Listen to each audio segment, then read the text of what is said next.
물질적 불균형은 시간에 따른 붕괴를 가져오며 영적인 조화는 창조적 순환을 가져옵니다. 이 글은 예수님과 신앙, 과학의 통합을 지향하기 위해 쓴 글입니다. 1. 자연의 창조적 순환과 예수님 말씀의 영적인 관계. 세상에서 물질들은 모양이 제각각이고 무게도 일정하지 않습니다. 이러한 것은 카오스나 무질서로 이야기하지만 완전하게 설명하는 말이라고는 볼 수가 없습니다. 이러한 가운데서 지속적인 창조적 순환이 이루어지고 있습니다. 물질은 닫혀있고 유한하기 때문에 시간에 따라 붕괴가 일어납니다. 자연은 치우침이 크거나 불균형적인 것들을 붕괴시키고 자발적인 조화를 통해서 새로운 창조적 순환을 시작합니다. 자연의 창조적 순환과 예수님 말씀의 영적인 관계를 생각해 보도록 하겠습니다. 2. 삶의 균형은 시간을 기반으로 한다. 사람은 시간이 지나가면 과거에 했던 일을 돌이킬 수가 없습니다. 그것이 좋은 일이건 나쁜 일이건 어떤 일이든 간에 과거에 했던 일은 돌이킬 수가 없는 것입니다. 그 대신에 항상 누구에게나 새로운 시간이 주어지는 것입니다. 보통 사람들은 이런 면을 느끼지 못합니다. 물리학자들은 시간을 물리적으로 보려고 하지만 이것은 물리적이라고 볼 수 없는 것입니다.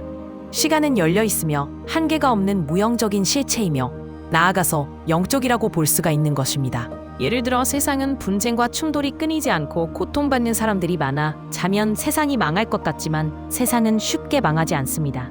그것은 새로운 시간이 주어져서 새롭게 시작할 수 있기 때문입니다. 개인적으로도 사람이 잘못된 길을 가면 멸망의 길로 갈 것 같지만 그렇지 않은 것입니다.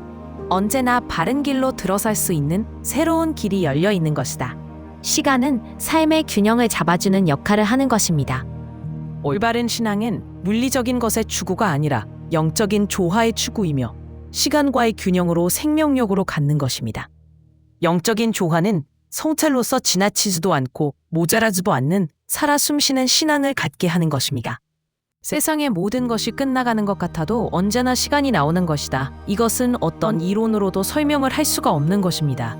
이것은 물리적인 것을 넘어선 무한하며 영적인 존재가 있어야 설명이 가능하다고 할 것입니다.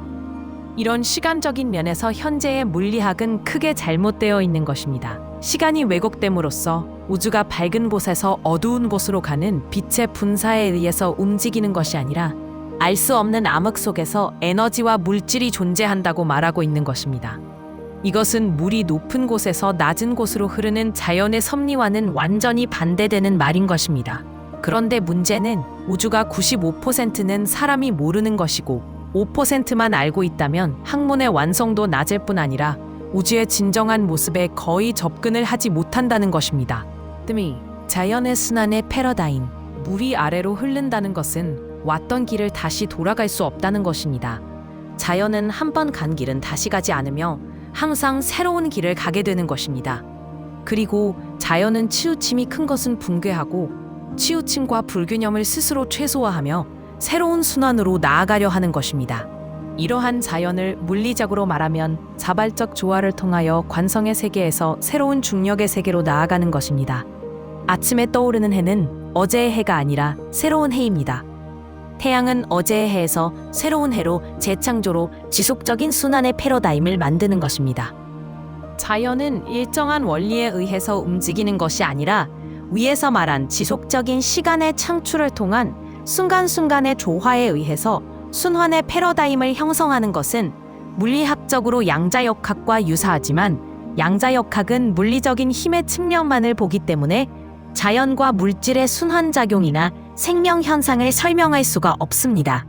순간순간의 조화는 생명체가 살아 숨쉰다는 것과 유사합니다. 태양은 살아 숨쉬는 것처럼 새로운 태양으로 순환하는 것이며 나아가서 우주도 살아 숨쉬는 것처럼 새로운 우주로 순환하는 것입니다. 자연은 불균형적이고 치우침이 큰 것을 붕괴시키고 성찰을 통한 자발적인 조화, 영적인 조화로 순환의 패러다임을 만든 것입니다. 4. 균형과 조화의 결여로 이뤄가는 인간 사회. 사람의 이기심이 무조건 나쁜 것은 아닙니다. 그것이 사회의 발전과 조화를 이루면 주변으로 선한 영향력을 크게 줄 수 있습니다. 그러나 특정 분야의 과도한 투자는 경제구조의 균형을 깨뜨리게 되며 얻는 것보다 잃는 것이 훨씬 크게 되고 자칫 잘못하면 급격한 붕괴, 셧다운이 나올 수가 있습니다. 이것은 애초부터 균형을 잃은 과도한 투자이기 때문입니다. 위에서 말한 바와 같이 자연은 치이침을 큰 것을 붕괴시키고 자발적인 새로운 조화를 이루기 때문에 새로운 순환을 일으키며 이러한 패턴으로 끝과 시작이 없는 지속적인 순환의 패러다임을 만드는 것입니다. 이에 반해 사람의 방식은 시간의 균형을 기반으로 한 순환의 패러다임이 아니라 에너지가 소모되면 작동이 멈추는 단발성 움직임거나 심하면 셧다운을 일으키는 소모적 패러다임에서 벗어나지 못하고 있습니다. 예수님이 말하는 낙충, 용서와 화해는 물리적인 길에서 영적인 길로 들어서게 하는 것입니다. 따라서 지배와 절대 복종을 말하는 종교단체는 크게 잘못된 것입니다. 소수가 다수를 지배함으로써 특정 소수의 이익을 위해 다수가 희생될 수 있으며 물이 흐르지 않고 고이게 되면 썩는 붕괴의 길로 가는 것이며 너희 가운데에서 높은 사람이 되려는 이는 너희를 섬기는 사람이 되어야 한다. 또한 너희 가운데에서 첫째가 되려는 이는 모든 이의 종이 되어야 한다. 라는 예수님의 말씀을 정면으로 위배하는 것입니다. 예수님은 결코 자신을 비춘 적이 없으며 어둠 속으로 들어가 항상 빛을 내는 존재였습니다. 예수님은 힘의 집중을 부정한 것이 아니라 힘의 분산을 말씀하신 것입니다. 물과 빛이 흐르는 사회가 될 때 새로운 물과 빛이 나와서 새로운 창조적 순환을 할 수 있는 것입니다. 영적인 것은 자유롭고 열려 있어서 자발적인 조화가 이루어지는 것이며 새로운 창조적 순환을 할 수 있는 것입니다. 물리적인 것은 닫혀 있고 유한한 것이서 시간이 지나가면 붕괴하게 됩니다. 그러나 자연은 치우침을 큰 것을 붕괴시키고 자발적인 조화를 이루어서 새로운 순환의 길로 들어서게 되는 것입니다. 이것은 물리적인 면과 비물리적인 면의 조화이며 힘의 집중과 분산의 조화이며 니콜라 테슬라가 말한 물질의 작용과 반작용의 의미라 할 수 있습니다. 이것은 정해진 법칙에 의해서 하는 것이 아니라 순간순간의 균형이나 조화를 기반으로 하는 것입니다. 3. 진정한 하늘나라의 의미. 사람이 영적으로 될 때 어둡고 혼탁해진 영혼에서 밝고 참신한 영혼으로 돌아올 수 있는 것입니다. 그런데 코로나가 유행했을 때 소수의 사람들이 아주 많은 사람들이 고통을 당하고 있음에도 상당한 이익을 챙겼습니다. 이것은 도움이 필요한 사람들한테 가야 할 재원들이 소수의 사람들에게 사유화됨으로써 고통받는 사람들에게 가야 할 물이나 빛이 차단된 것과 같습니다. 이것은 높은 데서 아래로 물이 흐르고 밝은 데서 어두운 곳으로 빛이 가는 자연의 섭리에 역행하는 것으로 순환이 끊어져 새로움과 빛이 나올 수가 없습니다. 하늘나라는 영원한 양식이 있는 곳이 아니라 매일매일 신선한 일용할 양식이 나오는 곳인 것입니다. 그럼으로써 창조적인 삶을 살아갈 수가 있는 것입니다. 이것은 시간이 영원한 것이 아니며 시간이 없는 것도 아니며 시간이 지속적으로 창조되는 의미가 있는 것입니다. 영적인 길로 들어서면 새로운 공간과 시간으로 순환되는 것이며 물리적인 힘을 추구하면 붕괴의 길로 접어들어 더 이상의 공간과 시간은 창출되지 않습니다. 6. 영적인 조화의 의미를 말하는 예수님. 여기서 다 같이 성체를 가져봅시다. 내가 있는 사회가 어떤 쪽에 가까운가 말입니다. 그리고 나 또는 교회가 영적이냐 물리적이냐를 생각해 볼 수 있습니다.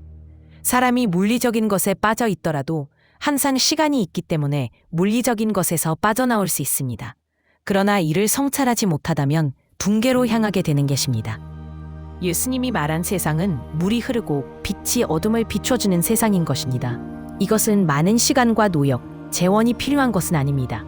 얼마나 열린 마음을 갖고 조금이라도 실천을 하겠다는 마음에 달린 것입니다. 이 세상이 영적인 조화에 의한 것은 예수님은 이렇게 말한 것입니다. 고생하며 무거운 짐을 진 너희는 모두 나에게 오너라. 내가 너희에게 안식을 주겠다. 나는 마음이 온유하고 겸손하니 내 멍에를 메고 나에게 배워라. 그러면 너희가 안식을 얻을 것이다. 정녕 내 멍에는 편하고 내 짐은 가볍다. 4번째, 세상에서 가장 작은 교회. 사람이 예수님을 만나는 게 무엇이 필요할까요? 예수님은 사람들에게 권력과 금전, 신분 등을 말하지 않았습니다. 거대한 교회나 거룩한 예식을 말하지도 않았습니다.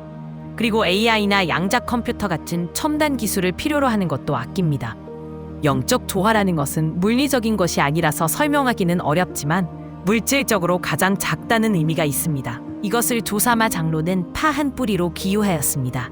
또한 베드로는 예수님보다도 더 작은 사람이 되고자 하였습니다. 말하자면 예수님은 사람들에게 어떠한 자격을 갖추라고 말한 적이 없습니다. 여러분이 만든 교회나 신앙심이 세상에서 가장 작고 보잘것이 없더라도 예수님은 기뻐하고 함께 하실 것입니다.